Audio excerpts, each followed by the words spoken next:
Welcome to as brand as brand. आज हम बात करने वाले हैं स्टार लॉर्ड के कॉमिक बुक ओरिजिन के बारे में। स्टार लॉर्ड की फर्स्ट अपीयरेंस हुई थी Marvel preview issue 4 in Jan 1976 and इसके क्रिएटर हैं Steve Englehart and Steve Gan, जिसका मतलब ये है कि जिस स्टार लॉर्ड को हम अभी देख रहे हैं वो काफी अलग है उसके ओरिजिन के टाइम से। 1976 के कैरेक्टर को आज के टाइम से अप टू डेट रखने के लिए राइटर्स को काफी चेंजेस करने पड़ते हैं, कैरेक्टर की अपीयरेंस से लेकर उसके ओरिजिन तक में। लेकिन ये स्टार लॉर्ड सही में काफी अलग है।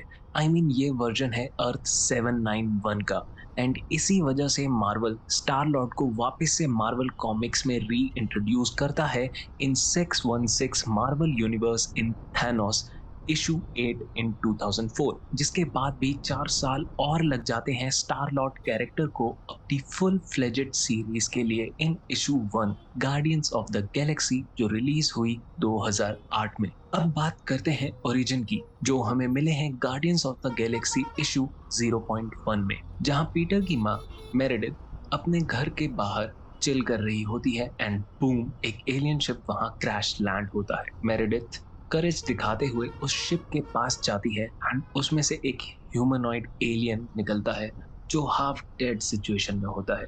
मेरेडिथ ट्राई करती है उसे शिप से बाहर निकालने की, बट अनकॉन्शियस होने से पहले वो अपनी गन निकालता है ताकि वो मेरेडिथ को पीछे कर सके, बट उसके बाद भी वो बेहोश हो जाता है एंड मेरेडिथ उसे अपने घर ले जाती है, उसकी मरहम पट्टी करती है। जैसे ही वो कॉन्शियस गेन करता है, मेरेडिथ अपनी शॉटगन से उसका वेट कर रही होती है, बट विद टाइम ये दोनों काफी कंफर्टेबल होना शुरू होते हैं एंड एक दूसरे को डेट भी करने लगते हैं। सून मेरेडिथ उसकी शिप रिपेयर करती है, ये दोनों कुछ ज्यादा ही करीब आते हैं एंड बूम, उसके जाने का टाइम आता है, like typical American rom com. Moving on, Meredith उसे बोलती है मैं भी तुम्हारे साथ चलना चाहती हूँ तुम्हारे प्लेनेट पर, बट वो मेरेडिथ को समझाता है कि कैसे उसके प्लेनेट पर वॉर चल रही है एंड तुम्हें यहाँ से लेके जाना तुम्हें डेंजर में डालने जैसा होगा। प्लस उसके पास इसके अलावा और कोई बहाना भी नहीं था। जैसे ही वो वहां से शिप लेके निकलता है, एक एलियन बेबी मेरेडिथ के पेट में डेवलप होना शुरू भी हो जाता है। नाउ इसके बाद कहानी एक जंप लेती है 7 to 8 years,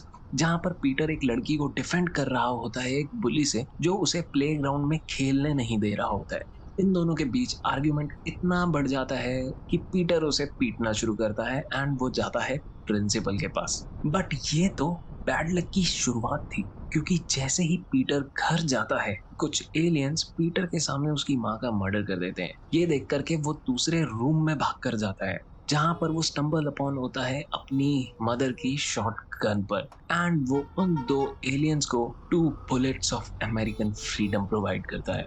ना उन दोनों एलियंस को मारने के बाद पीटर को शॉटगन के साथ वहां पर रखी एक एलिमेंटल गन भी मिलती है, जो मेरेडिथ चुपके से चुरा लेती है। गन लेकर पीटर बाहर निकलता है एंड तभी उसके घर पर एक एलियन शिप हमला कर देती है, जो पीटर को सीधा हॉस्पिटल पहुंचा देती है। Tough luck for a teenager जिसको प्यूबर्टी के बजाय सब कुछ ही हिट कर रहा है। Now many year pass and Peter की हम प्रेजेंट सेल्फ से मिलते हैं, जो स्पेस में है उसी गन के साथ। उसे विद टाइम ये भी पता चलता है कि उसका बाप एक एलियन रॉयल्टी है, जिसकी वजह से वो एलियन पीटर को मारने आए होते हैं, क्योंकि थ्रोन की लिस्ट में नेक्स्ट इन लाइन पीटर होता है अपने बाप के बाद। ये सब कुछ पीटर टोनी को शेयर कर रहा होता है ऑन शिप। तो आज के लिए स्टार लॉर्ड के बारे में इतना ही। मैं जल्द मिलूंगा एक और नई वीडियो के साथ, एक और न्यू एपिसोड में।